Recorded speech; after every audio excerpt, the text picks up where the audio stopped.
नमस्कार दोस्तों। ओनो study YouTube channel पर आप सभी का स्वागत है।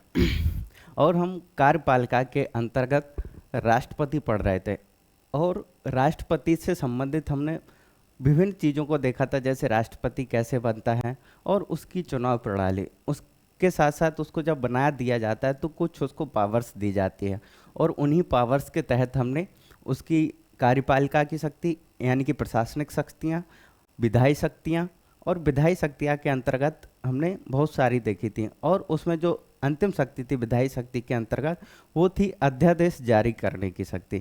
कि राष्ट्रपति को जब लगता है कि इस विषय पर कानून बनाना चाहिए तो वो उस विषय पर कानून बनाता है। जब सत्र ना चल रहा तो वो अध्यादेश की शक्ति है। तो आइए एक बार समझते हैं कि अध्यादेश कब जारी करता है राष्ट्रपति।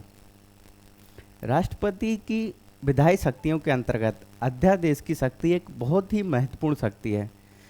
अध्यादेश की शक्ति के अंतर्गत राष्ट्रपति जब संसद का सत्र ना चल रहा हो, जब संसद का कोई सत्र ना चल रहा हो और उस समय राष्ट्रपति को यह समाधान हो जाए कि उपरोक्त विषय पर या संबंधित विषय पर कानून बनाना या विधि बनाना आवश्यक है, तो वह उस विषय पर कानून या विधि बनाकर आदेश की तरह जारी कर सकता है। तो वो क्या होता है, एक अध्यादेश होता है। तो राष्ट्रपति के अध्यादेश की शक्ति आर्टिकल 123 में दी गई है। ठीक है, अध्यादेश। ठीक है। इसमें क्या होता है कि जब सत्र ना चल रहा हो संसद का, ठीक है, जब संसद का सत्र नहीं चलता है तो उस स्थिति में कोई विशेष परिस्थिति उत्पन्न हो जाती कि इससे संबंधित कोई कानून बनना है। तो क्या होगा कि उस विषय से संबंधित वो एक कानून बनाएगा या विधि बनाएगा और उसको जारी कर देगा। और ये विधि या कानून ये तब तक जारी रहता है जब तक कि सत्र प्रारंभ नहीं हो जाता। जैसे ही सत्र प्रारंभ होता है तो संसद को 6 महीने के भीतर, जब सत्र प्रारंभ हो उसके 6 महीने के भीतर उसको अनुमोदन करना होता है दोनों सदनों से, साधारण बहुमत से। तो क्या होता है कि वो फिर विधि या कानून का रूप स्थायी ले लेती है। ठीक है, तो ये है अध्यादेश की शक्ति। अध्यादेश संसद के सत्र प्रारंभ होने से, अगर दूसरी बात करें तो पहले क्या है कि अध्यादेश कब जारी होता है। एक बार फिर से देखते हैं कि अध्यादेश जब संसद का सत्र ना चल रहा हो, जब संसद का सत्र ना चल रहा हो और यह समाधान हो जाए राष्ट्रपति को, यह समाधान हो जाए राष्ट्रपति को कि इस विधि या इस कानून से संबंधित कोई अध्यादेश या कानून बनाना है, तो उसके संबंध में वह निर्णय ले सकता है संसद के सत्र के बिना मौजूदगी में। ठीक है, ये राष्ट्रपति का पावर है, ये राष्ट्रपति को अधिकार है। अब देखते हैं कि ये बनेगा कैसे। राष्ट्रपति एक अध्यादेश बनाएगा और उसको जारी कर देगा। अब इसमें क्या होता है कि अध्यादेश संसद के सत्र प्रारंभ होने से, सत्र प्रारंभ होने से 6 माह तक, 6 माह तक वैध रहता है। ठीक है, अध्यादेश संसद सत्र के प्रारंभ होने से 6 माह तक वैध रहता है। ठीक है, कितने माह तक वैध रहता है? 6 माह तक वैध रहता है। जैसे ही संसद का सत्र प्रारंभ होगा, जैसे ही संसद का सत्र प्रारंभ होगा तो संसद को ये जो विधेयक है, ये जो अध्यादेश है, ये तो इसको अनुमति, इसका मतलब है कि संसद इसको अनुमोदन कर दे। ठीक है, दोनों सदनों से होगा,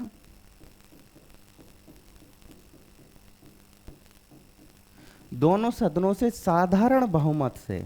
कैसे? साधारण बहुमत से अनुमोदन करते तो ये अध्यादेश क्या होता है, एक स्थायी प्रकृति का हो जाएगा। कैसा हो जाएगा, स्थायी प्रकृति का हो जाएगा। तो इसे हम कहते हैं अध्यादेश। अगर इसको और सरल भाषा में समझें तो हम कह सकते हैं कि जब संसद कोई कानून बनाती है, संसद जब सत्र में चल रही हो, ठीक है, और वो कोई विधेयक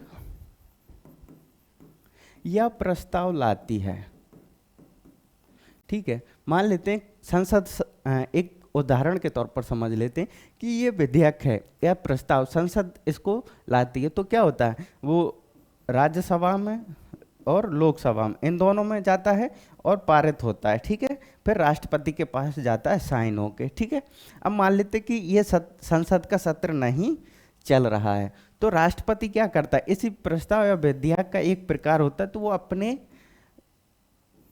से जारी करता है और ये तब तक वैलिड रहता है जब तक संसद का सत्र ना चल रहा। जैसे ही सत्र प्रारंभ होता है, ये अध्यादेश जारी होने से 6 माह तक वैलिड रहता है, वैध रहता है। जैसे ही सत्र प्रारंभ होगा तो सत्र में इसको दोनों सदनों से, लोकसभा और राज्यसभा से साधारण बहुमत से पारित करना होगा, यानी कि अनुमोदन करना होगा। अनुमोदन का मतलब है उसको पास कर देना या वैधता दे देना। जैसे ही साधारण बहुमत से दोनों सदन उसको वैधता दे देंगे तो जो अध्यादेश है वो एक स्थायी प्रकृति का होगा और वो उसी की भांति होगा जैसे संसद के द्वारा पारित किया गया कोई विधेयक या प्रस्ताव होता है। तो बस प्रक्रिया में अंतर है कि कोई विधेयक एक तो संसद के किसी सत्र द्वारा होता है कि लोकसभा या राज्यसभा लाए, और एक जो होता है वो राष्ट्रपति के अध्यादेश के द्वारा लाया जाता है। बस प्रक्रिया में अंतर है, बाकी इसमें कोई अंतर नहीं होता। ये उसी तरह प्रभाव करता है जैसे संसद का कोई कानून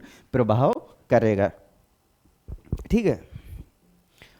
और इसमें क्या, इसके अगर संसद के माध्यम से क्या क्या किया जा सकता है, अगर ओवरव्यू में देखें तो संसद के माध्यम से नया कानून बनाया जा सकता है।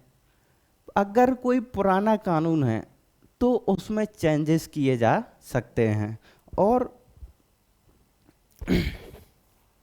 इस प्रकार से इसका एक ओवरव्यू कि नया भी बनाया जा सकता है और पुराना भी में संशोधन किया जा सकता है। तो ये थी राष्ट्रपति की अध्यादेश की शक्ति। अब देखते हैं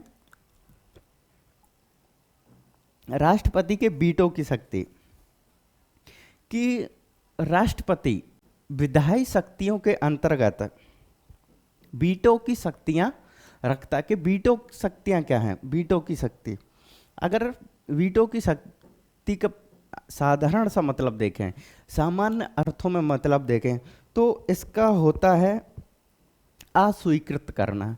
अगर वीटो को मान लेते हैं कि ये वीटो है, तो इसका अगर सिंपल और साधारण सब मीनिंग देखें तो इसका मतलब होता है किसी चीज को अस्वीकृत करना।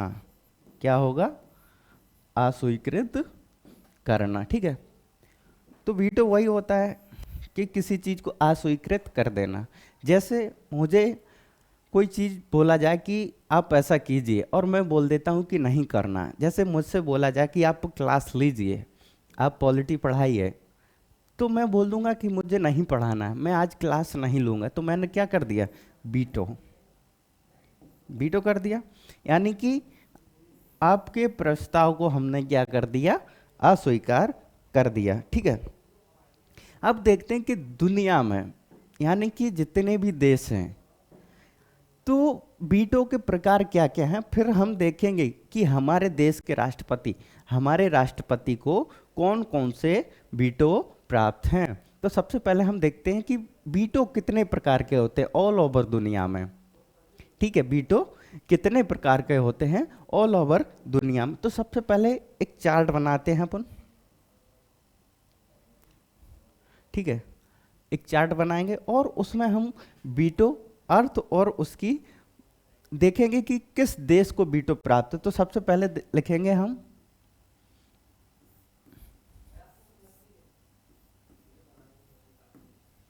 वीटो, यहां हम लिखेंगे वीटो, ठीक है। यहां लिखेंगे अर्थ, इसी को हम परिभाषा कहेंगे, ठीक है। और यहाँ लिखेंगे किस देश के राष्ट्रपति को किसे प्राप्त है। ये चार्ट आपको ना ही किसी लक्ष्मीकांत में मिलेगा, ना ही डीडी वसु में मिलेगा। एक वीटो का एक सारगर्भित और सटीकता के साथ, प्रमाणीकरण के साथ इस चार्ट को बनाया गया, और इस चार्ट के माध्यम से आप क्लियर कर सकते हैं कि वीटो क्या होता है और हमारे देश में हमारे राष्ट्रपति को कौन सा वीटो प्राप्त है। ठीक है,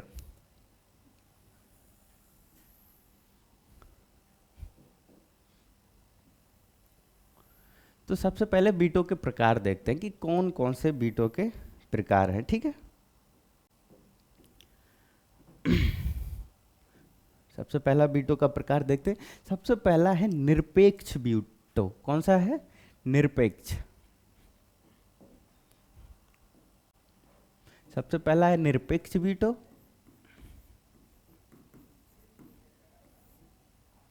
इसी को इंग्लिश में बोलते हैं एब्सोल्यूट वीटो। क्या बोलते हैं? Absolute veto. अगला वीटो है जिसे हम बोलते हैं विशेषित वीटो। कौन सा है? विशेषित वीटो। इंग्लिश में इसे बोलते हैं हम कौन सा वीटो? विशेषित वीटो। और इसे इंग्लिश में बोलते हैं क्वालिफाइड। कौन सा बोलते हैं? क्वालिफाइड। ठीक है, और दो वीटो हो गए, निरपेक्ष वीटो और विशेषित वीटो। अगला है निलंबनकारी वीटो। कौन सा है? निलंबनकारी वीटो। ठीक है, अगला कौन सा है? निलंबनकारी वीटो, और इंग्लिश में इसको बोलते हैं सस्पेंशन। थोड़ा सा इंग्लिश टर्म याद रखिएगा आप लोग, क्योंकि यूपीएससी का कोई भरोसा नहीं है, उसका ट्रांसलेटर जो होता है इतना खतरनाक होता है कि क्या ही कहें। तो थोड़ा सा इंग्लिश आपको ध्यान में रखना है। तो एक कौन सा वीटो हो गया अपना? Suspension veto. और अगला वीटो है आपका पॉकेट वीटो। पॉकेट वीटो, इसी को हम बोलते हैं जेबी वीटो। इसी को क्या बोलते हैं? जेबी वीटो। ठीक है, तो याद रखना ये पॉकेट वीटो या जेबी वीटो है। तो वीटो के कितने प्रकार होगा? वीटो को होगा 4 प्रकार। कौन कौन से देखा हमने? पहला इसमें नाम देखा हमने कि निरपेक्ष वीटो, विशेषित वीटो, निलंबनकारी वीटो और पॉकेट वीटो। तो एक बार अब इनके अर्थ देख लेते कि निरपेक्ष वीटो का क्या मतलब है। निरपेक्ष वीटो का क्या मतलब है? ठीक है, तो इसमें हम अर्थ लिखेंगे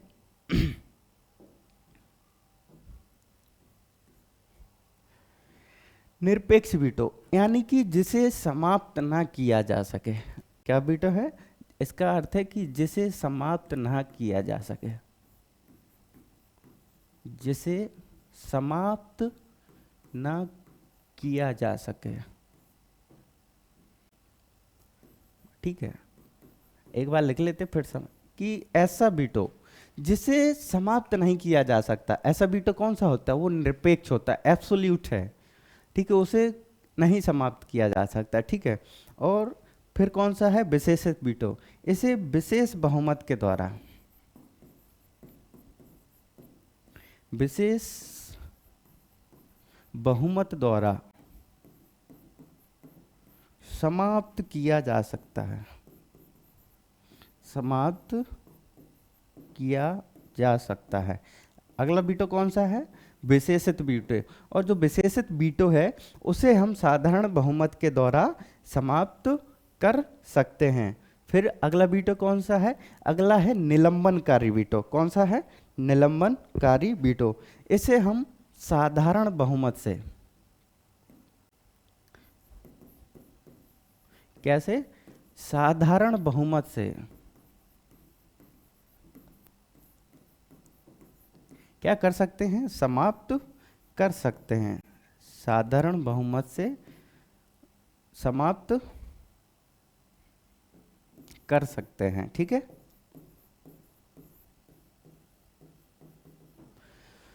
निलंबनकारी वीटो हो गया, आपका विशेषित वीटो हो गया, और एब्सोल्यूट निरपेक्ष वीटो। और अगला है कि ये है पॉकेट वीटो। पॉकेट वीटो में क्या होता है कि किसी विषय पर, किसी विषय को, किसी विषय पर निर्णय नहीं लें, किसी विषय पर निर्णय लेने में देरी करना या विलंब करना, निर्णय लेने में विलंब करना, यानी कि उस विधि या कानून को,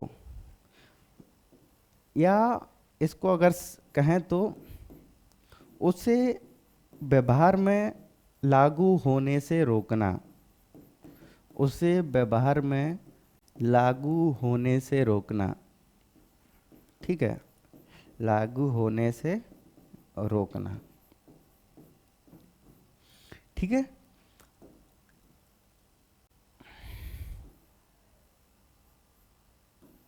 अब इसे देखते हैं कि किसे प्राप्त है, किसे प्राप्त है, क्या कि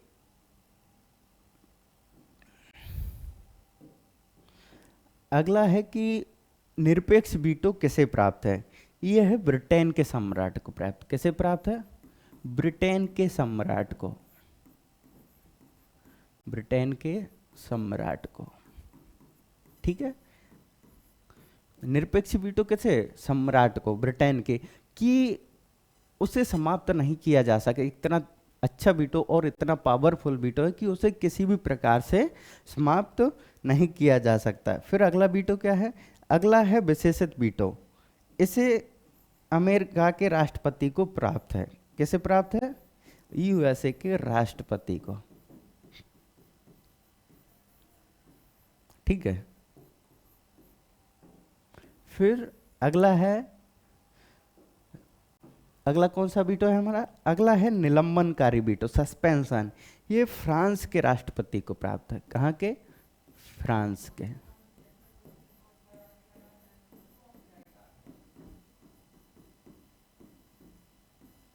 ठीक है। और अगला है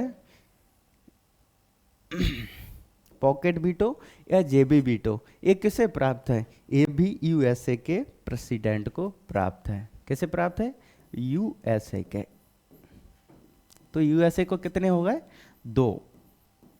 एक बार इनका अर्थ समझेंगे, फिर देखेंगे कि भारत के राष्ट्रपति को कौन सा वीटो प्राप्त है, ठीक है। एक बार देखते हैं कि भारत के राष्ट्रपति को कौन से वीटो प्राप्त हैं, ठीक है। सबसे पहला लिखा है कि निरपेक्ष वीटो, यानी कि एब्सोल्यूट। इसकी प्रकृति कैसी है? एब्सोल्यूट टाइप की है कि अगर दुनिया में हम वीटो की बात करें कि विश्व में कितने प्रकार के वीटो पाए जाते हैं, ठीक है, तो विश्व में 4 प्रकार के वीटो हैं, ठीक है। कितने प्रकार के हैं? 4 प्रकार के। उसमें पहला वीटो कौन सा है? निरपेक्ष वीटो। कौन सा है? निरपेक्ष वीटो। जैसे हम बोलते हैं निलंबन, सॉरी, एब्सोल्यूट वीटो। इंग्लिश में क्या टर्म है? एब्सोल्यूट। इसको याद रखना, क्योंकि यूपीएससी का भरोसा नहीं एब्सोल्यूट निरपेक्ष को क्या बोले, ठीक है। तो एब्सोल्यूट याद रखना। तो पहला वीटो कौन सा है? निरपेक्ष वीटो। इसमें क्या लिखा है कि जिसे समाप्त ना किया जा सके, जिसे समाप्त ना किया जा सके, ये एब्सोल्यूट वीटो। मान लेते हैं कि ये किसे प्राप्त है? ये ब्रिटेन के सम्राट को प्राप्त है, ठीक है। याद रखना, एब्सोल्यूट वीटो ब्रिटेन के सम्राट को प्राप्त है। मान लेते हैं कोई विधेयक है, ठीक है, ये विधेयक है, ये दोनों सदनों से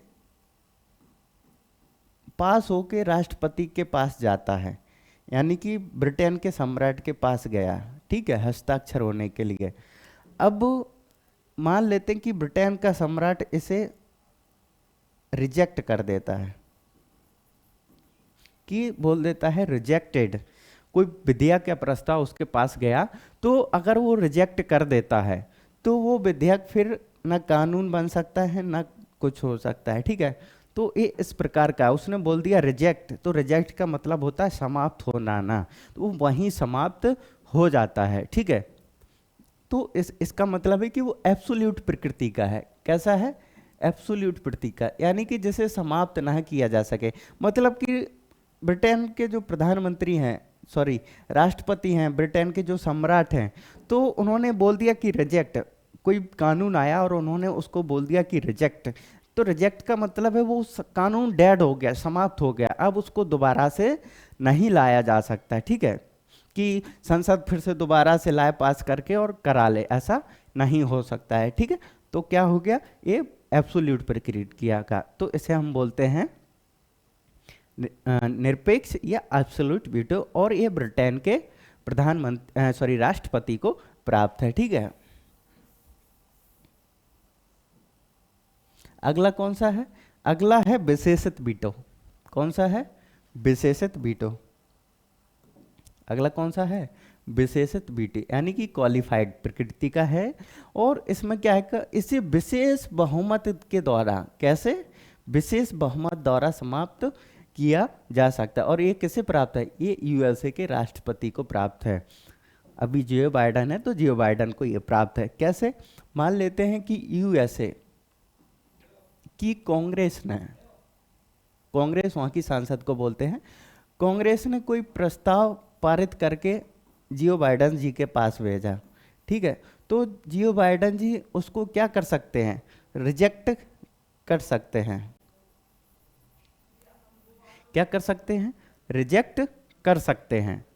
क्या कर सकते हैं? रिजेक्ट कर सकते हैं। ठीक है, विशेष बहुमत से, सॉरी, उसको रिजेक्ट कर सकते हैं। लेकिन अगर मान लेते हैं उन्होंने एक बार रिजेक्ट कर दिया, ठीक है, क्या कर दिया? एक बार रिजेक्ट कर दिया, फिर से ये विधेयक क्या होगा कि कांग्रेस में फिर से लाया जाएगा और फिर राष्ट्रपति के पास जाएगा। तो राष्ट्रपति इस पर हस्ताक्षर करने के लिए बाध्य हैं। तो मतलब क्या कि उसे संसद विशेष बहुमत के द्वारा फिर से पास करके, पारित करके भेजती है। जैसे ही वो संसद दोबारा पुनः इसको विशेष बहुमत के द्वारा पारित करके राष्ट्रपति जी के पास भेजेगी, तो राष्ट्रपति को उस पर हस्ताक्षर करने होंगे। ठीक है, राष्ट्रपति फिर बाध्य हो जाता है। तो हम क्या कहेंगे कि इसे विशेष बहुमत के द्वारा समाप्त किया जा सकता है। इसका मतलब है कि जो विशेषित वीटो है वो विशेष बहुमत से समाप्त किया जा सकता है। ठीक है, यानी कि राष्ट्रपति जी एक बार उस विधेयक को रिजेक्ट कर सकते हैं, लेकिन दोबारा जब संसद उसको फिर से पारित करके भेजेगी तो उस पर अमेरिका के राष्ट्रपति को हस्ताक्षर यानी कि साइन और सहमति देनी होगी, क्योंकि उसे फिर से भेजा गया है, यानी कि अब वीटो नहीं है, वो वीटो नहीं लगा सकता, उस पर रोक नहीं लगा सकता, उसको अस्वीकृत नहीं कर सकता है। तो वो कौन सा है? विशेषित वीटो। अब याद रखना कि ये कौन सा वीटो है। अब है अगला निलंबनकारी वीटो। कौन सा है? निलंबनकारी वीटो। ठीक है, लिख देते हैं क्या? निलंबनकारी। ठीक है, इसी को इंग्लिश में बोलते हैं सस्पेंशन। ठीक है, क्या बोलते हैं? सस्पेंशन। ये क्या होता है? विशेषित वीटो और निलंबनकारी वीटो में सिर्फ बहुमत के, यानी कि उसके पास बहुमत का प्रकार होता है। जैसे विशेषित वीटो को विशेष बहुमत से समाप्त किया जा सकता है और निलंबनकारी को समाप्त किया जा सकता है साधारण बहुमत से। और ये फ्रांस के राष्ट्रपति को प्राप्त है। कैसे प्राप्त है? फ्रांस के राष्ट्रपति को। निलंबनकारी या सस्पेंशन का मतलब है कि मान लेते हैं कि फ्रांस में कोई विधेयक आया, ये ठीक है, फ्रांस में कोई विधेयक आया और ये पास होके जाता है वहां के राष्ट्रपति को, प्रेसिडेंट को। ठीक है, प्रेसिडेंट के पास गया और प्रेसिडेंट मान लेते हैं उसको रिजेक्ट कर दिया, तो ये प्रस्ताव समाप्त हो गया। अगर कोई प्रस्ताव है पास होके वो संसद से और वो जाता है राष्ट्रपति के पास और फ्रांस का राष्ट्रपति उसको रिजेक्ट लिख देते कि रिजेक्टेड, ठीक है, तो क्या होगा? वो विधेयक समाप्त हो जाएगा। ठीक है, समाप्त हो जाएगा। जैसे ही वो समाप्त होगा तो वह संसद में दोबारा से लाया जाएगा। ठीक है, संसद को लगता है कि ये महत्वपूर्ण है तो उस विधेयक को वो संसद में फिर से लाएगा। ठीक है, और लाएगा उसको साधारण बहुमत से, फिर से उसको पारित करेगा। जैसे ही वो दोबारा साधारण बहुमत से पारित करेगा तो अब जो फ्रांस का राष्ट्रपति है उसको रिजेक्ट नहीं कर सकता है, उसको अपनी सहमति और उस पर हस्ताक्षर करने होते हैं। तो इसका मतलब है कि उसे साधारण बहुमत से उसको समाप्त कर दिया जाता है, ठीक है। लेकिन जो विशेषित वीटो है उसे विशेष प्रकार के बहुमत से ही समाप्त किया जाएगा, जो कि अमेरिका के राष्ट्रपति को प्राप्त है। बस विशेषित वीटो और निलंबनकारी वीटो में सिर्फ बहुमत के अंतर है कि विशेष में विशेषित है और निलंबनकारी में सिर्फ साधारण बहुमत है। अगला है आपका पॉकेट वीटो। पॉकेट वीटो या जिसे बोलते हैं जेबी वीटो, ठीक है। इसमें क्या होता है कि कोई विधेयक या कोई कानून जब संसद से पारित होकर राष्ट्रपति के पास जाता है तो राष्ट्रपति उसमें अपने निर्णय को, यानी कि निर्णय देने में देरी करता है। यानी कि इसका मतलब हुआ कि किसी विषय पर हम निर्णय ही ना दें तो उसको व्यवहार में लागू कैसे किया जाएगा, यानी कि व्यवहार में लागू होने से रोकता है। तो यही है जेबी वीटो या पॉकेट वीटो। ये किसे प्राप्त है? ये अमेरिका के राष्ट्रपति को प्राप्त है, ठीक है। मान लेते हैं कि अमेरिका में कोई विधेयक आया, ठीक है। आज कितना तारीख है? आज है 5 अक्टूबर, ठीक है। 5 अक्टूबर को कोई विधेयक आया, ठीक है, और ये दोनों सदनों से पास होके, कांग्रेस से पास होके राष्ट्रपति के पास जाता है, ठीक है। संसद का सत्र चल रहा है अभी, ठीक है। और मान लेते हैं कि ये सत्र 15 तारीख को खत्म होगा, यानी कि 15 अक्टूबर को संसद का सत्र समाप्त हो जाएगा। जैसे ये राष्ट्रपति के पास जाएगा तो राष्ट्रपति इसको अपने पास रखे रहेगा, ठीक है, अपने पास रखे रहेगा और निर्णय ही नहीं देगा। उसको पता है कि 10 दिन बाद सत्र समाप्त हो जाएगा। जैसे ही सत्र समाप्त होगा 16 तारीख को वो उस प्रस्ताव पे लिख देगा रिजेक्टेड, ठीक है। क्या लिख देगा? रिजेक्टेड। क्योंकि संविधान में ये तय नहीं है कि राष्ट्रपति कितने दिन में अपना निर्णय देगा उपरोक्त विषय पर या पर्टिकुलर जो प्रस्ताव या विधेयक गया है, तो ऐसी कोई समय की बाध्यता नहीं है। जैसे ही राष्ट्रपति इसको व्यवहार में लागू होने से रोक देता है, ठीक है। तो ये था वीटो के प्रकार और किसे प्राप्त हैं, ठीक है। तो पॉकेट वीटो क्या है कि किसी विषय को या किसी अध्यादेश या किसी कानून को व्यवहार में लागू होने से रोकता है। कैसे? कि वो अपने निर्णय देने में ही देरी कर देता कि हमें निर्णय नहीं देना है, ठीक है। अब देखते हैं कि भारत के राष्ट्रपति को कौन कौन से वीटो प्राप्त हैं। किसे? भारत के राष्ट्रपति को। भारत के राष्ट्रपति को प्राप्त वीटो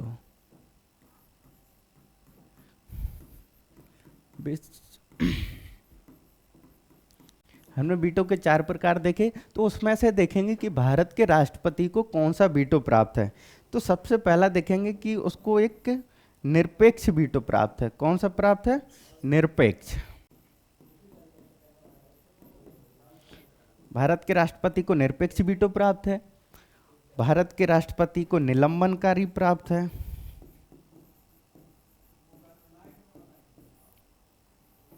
और भारत के राष्ट्रपति को कौन सा प्राप्त है?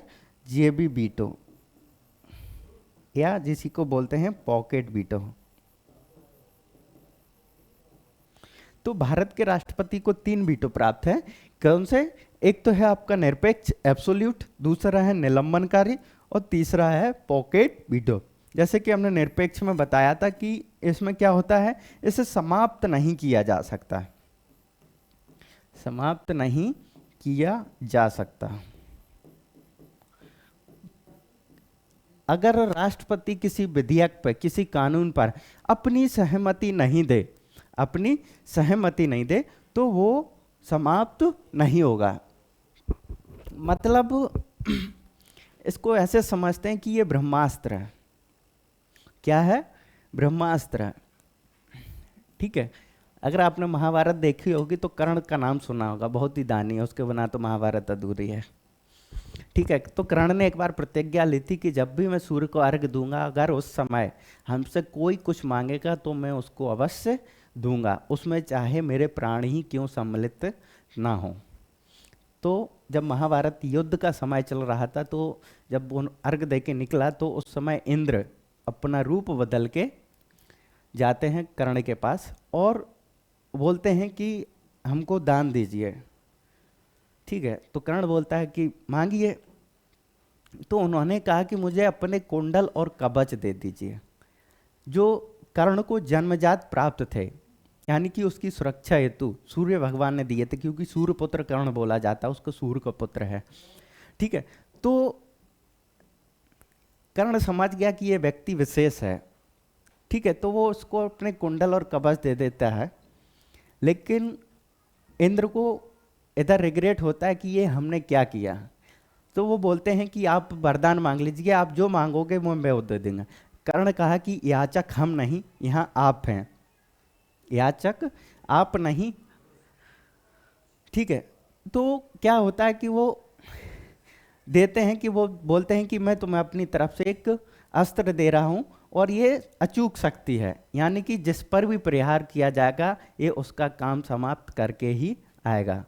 ठीक है। तो उसी प्रकार का ये राष्ट्रपति के पास ये वीटो होता है कि इसे किसी भी प्रकार से समाप्त नहीं किया जा सकता है। ठीक है। ब्रह्मास्त्र टाइप का है। ठीक है। एक तो ये वीटो हो गया।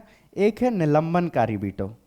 निलंबनकारी वीटो है कि इसे साधारण बहुमत से हम समाप्त कर सकते हैं। ठीक है। साधारण बहुमत से। तो मान लेते हैं कोई प्रस्ताव गया, जैसे हमने बताया संसद के दोनों सदनों से पारित होकर जाता है राष्ट्रपति के पास, तो राष्ट्रपति इसको हमने देखा था कि उसको विचारार्थ के लिए दोबारा भेज सकता है कि विचार कर लीजिए। ठीक है। जैसे ही विचार करके पुनः राष्ट्रपति के पास जाता है साधारण बहुमत से, तो राष्ट्रपति उस विधेयक पर हस्ताक्षर करने के लिए बाध्य हो जाता है। ठीक है। तो बाध्य हो जाता मतलब उसको हस्ताक्षर करने होंगे, यानी कि उसके जो निलंबनकारी जो वीटो था वो क्या हो गया, अब समाप्त हो गया है। ठीक है। फिर अगला वीटो है पॉकेट वीटो। पॉकेट वीटो का मतलब है कि राष्ट्रपति किसी प्रस्ताव पर या विधेयक पर अपना निर्णय ना दे, क्योंकि संविधान में ऐसी कोई समय सीमा की बाध्यता नहीं है कि राष्ट्रपति को 10 दिन में अपना निर्णय देना होगा या 20 दिन में या 1 माह में। ऐसी कोई बाध्यता नहीं है कि विधेयक पर राष्ट्रपति इतने दिन में अपना निर्णय देगा। ठीक है। मान लेते कि राष्ट्रपति के मन में आया कि नहीं देना, हमको बोल लेगा संसद को कि ठीक है हम निर्णय दे देंगे, कब देंगे ये नहीं बताता है। ठीक है। तो इसका मतलब है कि नहीं देगा, वो मन नहीं है उसका देने का, तो वह अध्यादेश या वह प्रस्ताव समाप्त हो जाता है। तो ये थे राष्ट्रपति के वीटो की शक्तियाँ कि राष्ट्रपति के पास कौन कौन सी वीटो शक्तियाँ होती हैं। हमने ऑल ओवर वर्ल्ड में देखी कि विश्व में 4 प्रकार के वीटो पाए जाते हैं, उसमें से भारत के राष्ट्रपति के पास 3 प्रकार के वीटो हैं। सिर्फ एक वीटो नहीं है, वो है विशेषित वीटो, क्योंकि निलंबनकारी हो गया तो एक बार देना होता है। ठीक है। विशेषित में ये है कि संसद सत्र को विशेष बहुमत से फिर से पारित करना होता है, और निलंबनकारी में क्या होता है कि उसको साधारण बहुमत से वो पारित करके पुनः राष्ट्रपति के पास भेज देता है। बस बहुमत का अंतर है, बाकी सेम चीज़ है। ठीक है। तो सबसे जो ताकतवर वीटो होता है वो होता है निरपेक्ष वीटो, और एक होता है जेबी वीटो। ये भी निरपेक्ष की तरह है। निरपेक्ष में क्या होता है कि वो एकदम समाप्त कर देता है कि नहीं, ठीक है, नहीं मतलब रिजेक्ट, वो आ ही नहीं सकता है। और जेबी का मतलब कि निर्णय ही नहीं देना, मौन हो जाना। ठीक है। और जो वीटो शक्ति का प्रयोग है आर्टिकल 111 में नहीं किया गया है, कि मतलब वीटो शब्द का कहीं प्रयोग नहीं किया गया है। ठीक है। वीटो शब्द का कहीं प्रयोग नहीं किया गया है। ठीक है। तो उसमें आर्टिकल 111 में लिखा है कि जब कोई विधेयक संसद से पारित होकर राष्ट्रपति के पास जाएगा, आर्टिकल 111 में लिखा है कि जब कोई विधेयक संसद से पारित होकर राष्ट्रपति के पास जाएगा तो राष्ट्रपति उस पर, ठीक है, मान लेते हैं कि ये विधेयक है, ठीक है, और ये पारित होकर जाता है राष्ट्रपति के पास,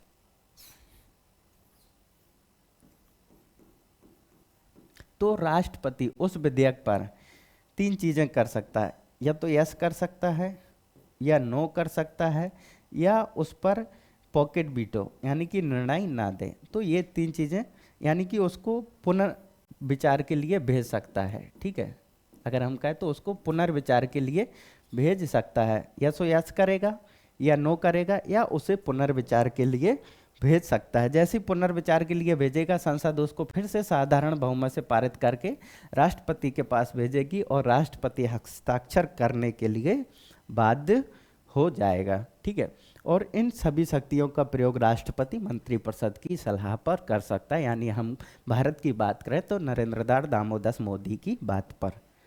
ठीक है, सब मंत्रिपरिषद की सलाह पर होता है। हमने क्या देखा, राष्ट्रपति के वीटो की शक्तियां।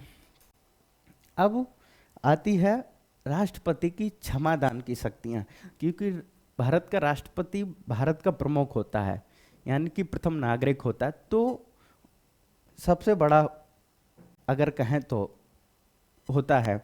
ठीक है, और उसे कुछ क्षमादान की शक्तियां प्राप्त हैं। क्या है? क्षमादान की शक्तियां।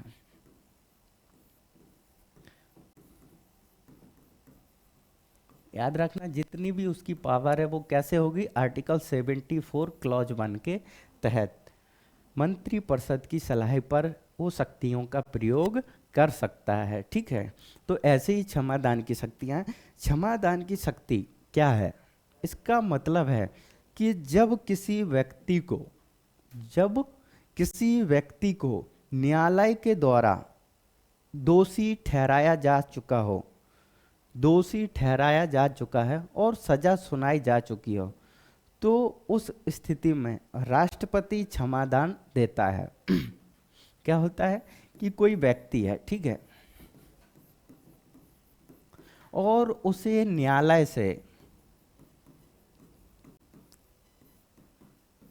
में दोषी ठहराया जा चुका है, तो उस में राष्ट्रपति क्षमादान देता है। ठीक है,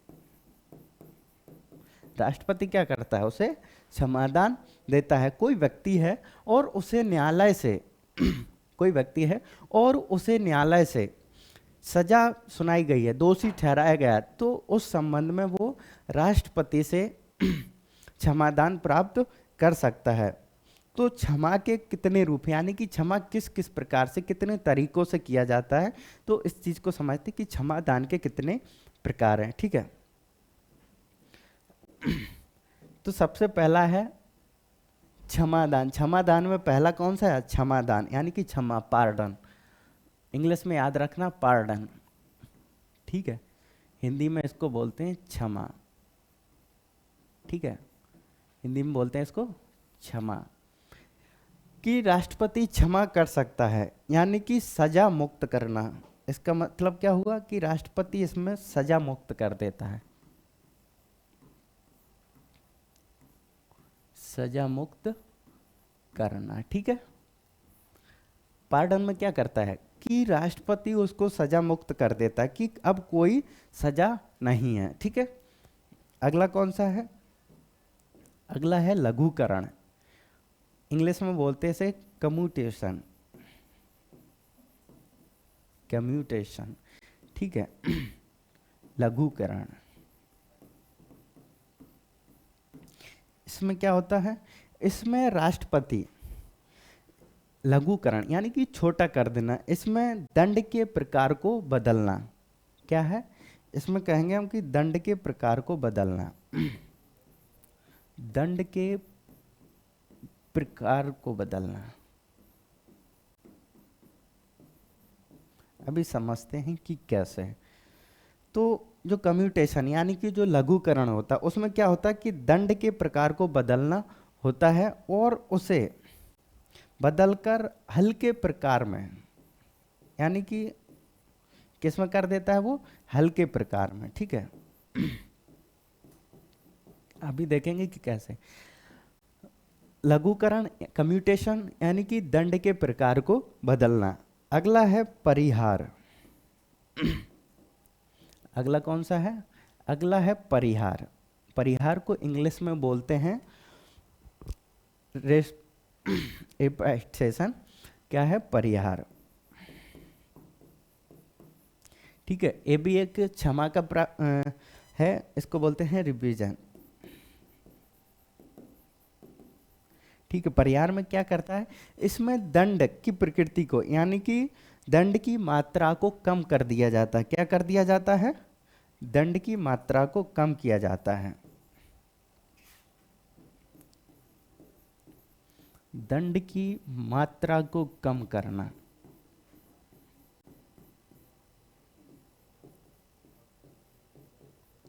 दंड की मात्रा को कम करना। और जो अगला अपना है वो है निलंबन या विराम। इसी को बोलते हैं विराम। अगली कौन सी क्षमा है? विराम, यानी कि रेस्पाइट। ठीक है, विराम। इसमें क्या करता है राष्ट्रपति? राष्ट्रपति इसमें किसी मानवीय तथ्य के आधार पर, मानवीय तथ्य के आधार पर, मानवीय तथ्य के आधार पर,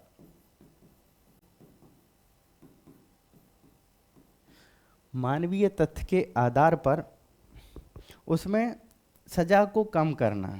ठीक है, सजा को कम करना। ठीक है, और जो अगला अपना अंतिम बचता है उसे हम बोलते हैं निलंबन। क्या बोलते हैं? निलंबन। एक निलंबनकारी वीटो था और एक निलंबन प्रकार है हमारी क्षमादान शक्तियों का। ठीक है तो निलंबन में क्या होता है कि मृत्यु दंड, क्या होता है? मृत्यु दंड से संबंधित है। मृत्यु दंड को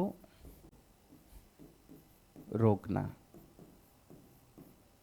यानी कि इसमें मृत्यु दंड को रोका जाता है, यानी कि मृत्यु दंड के लागू होने से रोकता है। ठीक है, मृत्यु दंड को रोकना। अब आइए एक एक से समझते हैं कि इनका मतलब क्या है।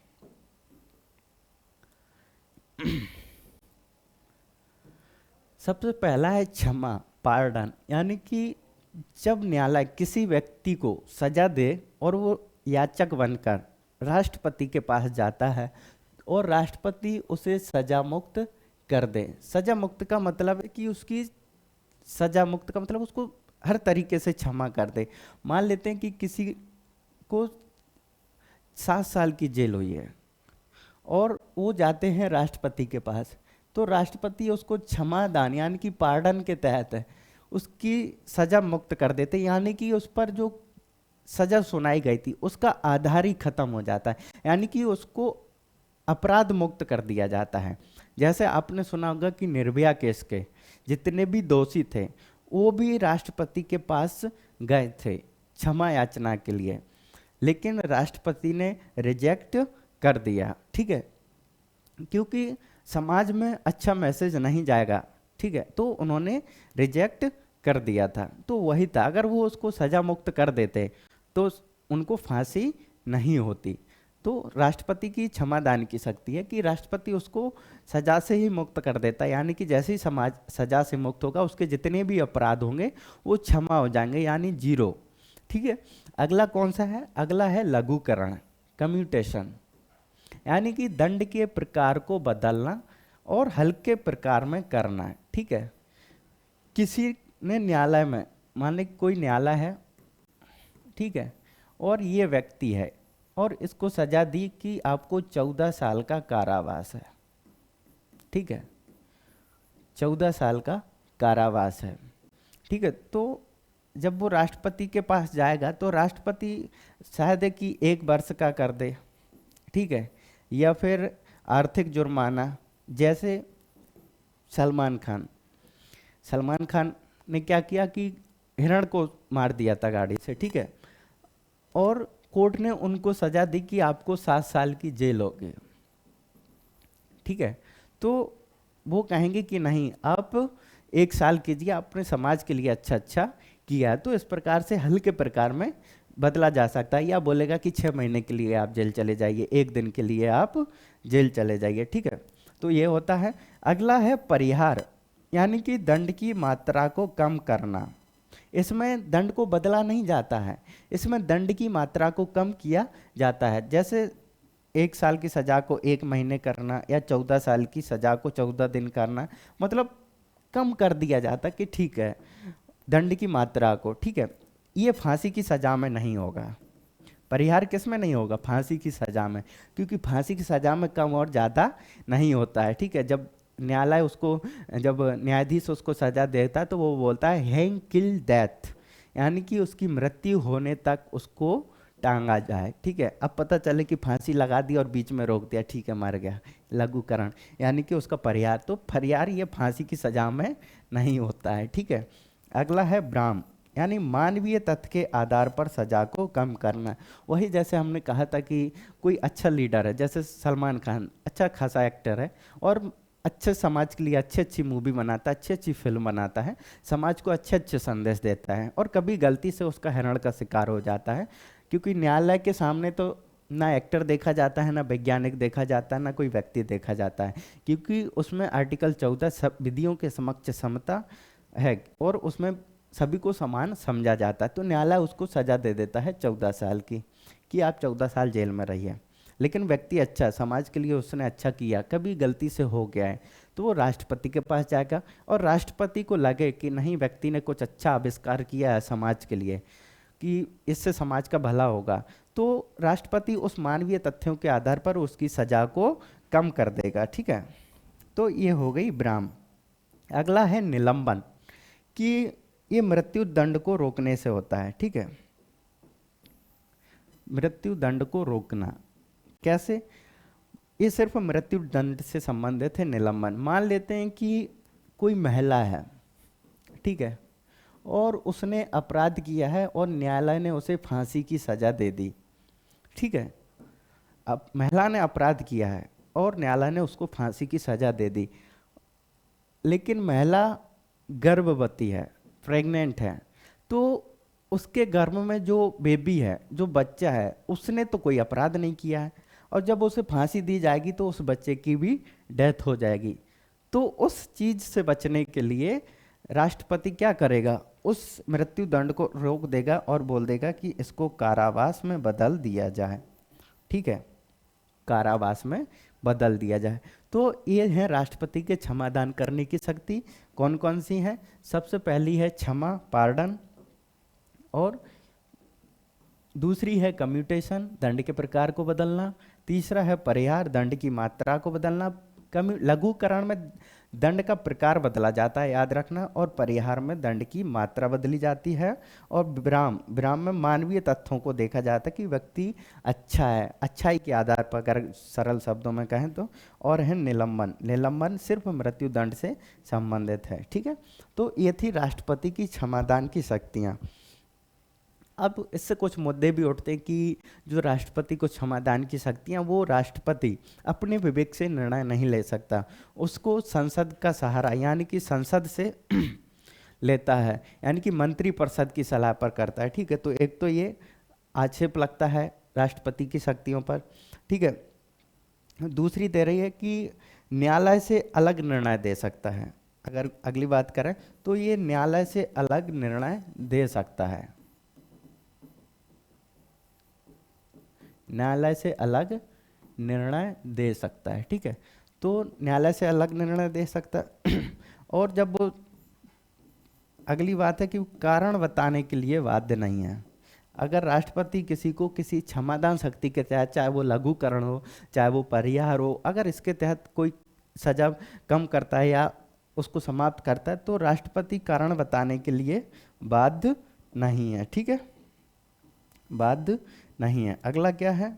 अगर अगली बात करें तो कि राष्ट्रपति क्षमादान की शक्ति का पुनरावलोकन नहीं हो सकता है। क्या नहीं हो सकता? क्षमादान शक्ति का पुनरावलोकन नहीं हो सकता, न्यायिक पुनरावलोकन, ठीक है। जुडिशियल रिव्यू नहीं हो सकता, ठीक है। लेकिन अगर राष्ट्रपति, कुछ शब्द हैं उनको याद रखना, अगर ऐसा निर्णय होता है तो पुनरावलोकन किया जा सकता है कि वो मनमाना हो, उसका जो निर्णय हो कि मान ले मनमाना हो, ठीक है। विभेद मूलक हो, कि उसने अपनी मर्जी से दिया, उसकी जाति का था, उसका भाई भतीजा था, और इस प्रकार का हो, द्वेषपूर्ण हो। ठीक है,